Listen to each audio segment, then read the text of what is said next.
Hello students, welcome to Unix programming. In the last class we have started the fourth module, process control.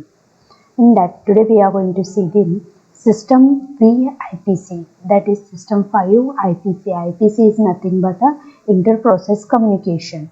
So system V IPC is the name which will be given to the three IPC mechanism, inter-process mechanism, that are widely available in the Unix systems. The first one is the message queue, second is the semaphore, third one will be the shared memory is there. Okay, first we will see what do you mean by identifiers and the keys here. Each IPC structure in the kernel, it is referred by a non-negative integer, that is called as the identifier. Identifiers each IPC structures, it might be any one message queue or the pipe or anything, it will be identified by some non-negative integers, and that is called as the identifier. And this identifier is an internal name which has been given for those IPC objects. But cooperating process need an external naming scheme which to be able to meet using the same IPC objects. Okay, so for that purpose the IPC object, it will be associated with the key that is going to act as an external name there.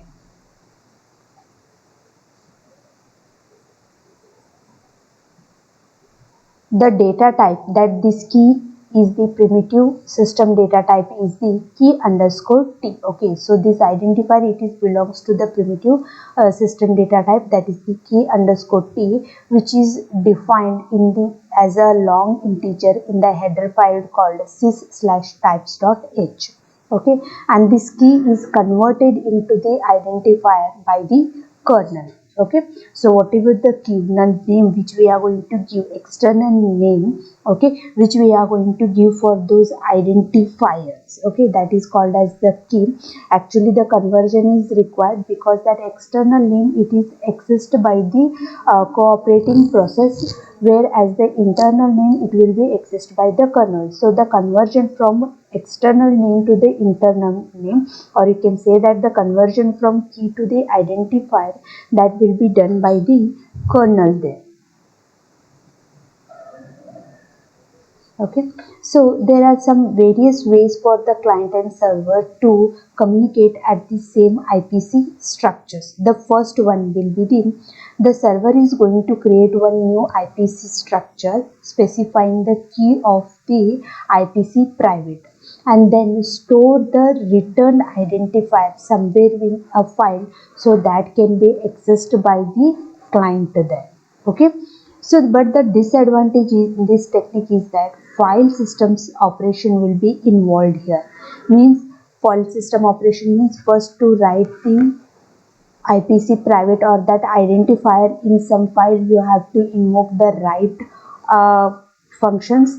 Okay, then to access that identifier, the client has to invoke the read operations there. Okay, so here you have to perform the read and write operations, that is nothing but a file system operations to perform the communication between the client and server. This is the disadvantage. Then we will see how this will be done by using the FTOK is there, that is F to the key converter. Okay, so here your identifier will be there, that will be converted, then constant character start path will be there, where it is going to specify where you have stored the value, that path, and the integer ID that will be converted, and the return type is the key underscore t will be written. Key will be written if okay, yes, it is going to return key t minus 1 if an error is going to occur there. Okay, this function will be invoked by the kernel for conversion or converting from your identifier to the key there. Then the second way of communication between the client and server is the client and the server, they are going to agree on a key which is defined by the key in the command header there, in a common header. Then the server then is going to create a new IPC structure specifying this key. But the problem with this approach is that it's possible for the key to already be associated with the IPC structures. Means there will be some already exist IPC structures which has been associated with the already existing key. So that time it is not possible for us to assign or associate IPC structure with the key. In that case, the server has to handle this error by deleting the existing IPC structure and try to create it again. Then the third is the client and the server, they are going to agree on some path name and the project ID, where project ID, it will be the character value which is going to have the value between 0 to 255, and then call the FTOK function to convert these two values into the key. Okay, so these are the three ways for communication between the client and server using the IPC structures. Okay, next we will see some of the permission structure here. Then next is your permission function.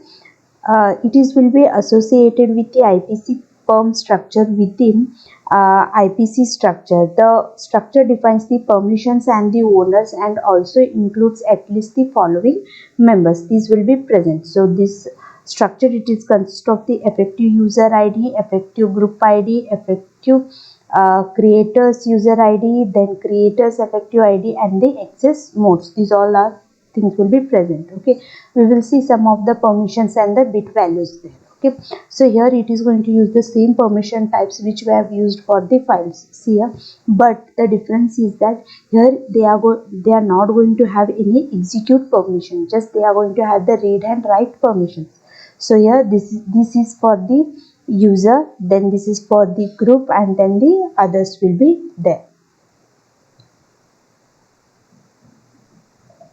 Okay, so see here, read the user will be there. So for use you are going to give the read permission. So here you are going to give the value as 4. Then user write. So you are going to give the value as 2. We know that 4 to 1. 4 is for read, 4 is for read, 2 is for write, and the 1 is for execute. Okay, and this places belong to your user, then this one is for the group, and this one for the others there. So just you are giving the read permission, so 4 will be assigned. Then for the user you are giving the write permission, 2 will be given. Okay, and in case of semaphore, it is write will be called as the alter or renamed as the alter there. So because of that, we are going to write it as the user write or the user alter there. Then for the group, if I am going to give the read operation, so here in the group place I am going to give the value as 4.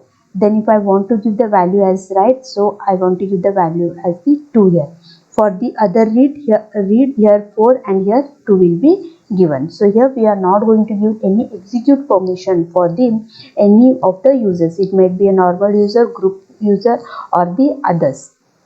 Then configuration limits. Okay, all three forms of our system IPC have built-in limits that we may encounter there. Most of these limits can be changed by reconfiguring the kernel there.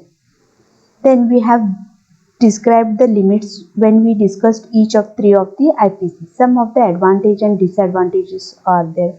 A fundamental problem with our XSI IPC is that IPC structures are system-wide and do not have a reference count. For example, if we create a message queue, place some message on the queue and then terminate, the message queue and its contents are not deleted. They remain in the system until specifically read or delete by some process calling the message RCV or the message control by someone executing the IPCRM1 command there, or by the system being rebooted. Compare this with the pipe, which is completely removed when the last process to reference it terminates. With a FIFO, although the name stays in the file system until explicitly removed, any data left in the FIFO is removed when the last process to reference the FIFO will be terminated. Another problem with the XSI IPC is that these IPC structures are not known by names in the file system. We cannot access them or modify their properties with the functions. Almost a dozen new system calls like MessageGet, SEMOP, SHMIT or so on were added to the kernel to support these IPC objects. We cannot see the IPC object with an ls command, we cannot remove them with the rm command, and we cannot change their permission with the chmod command. Instead, two new commands, that is ipcs and ipcrm, were added here. Since these forms of IPC don't use file descriptors, so we cannot use the multiplexed IO functions like select and fold with them. This makes it harder to use more than one of these IPC structures at a time, or to use any of these IPC structures with a file or the device IO. For example, we cannot have a server wait for a message to be placed on one of two message queues without some form of busy wait loop. Thank you.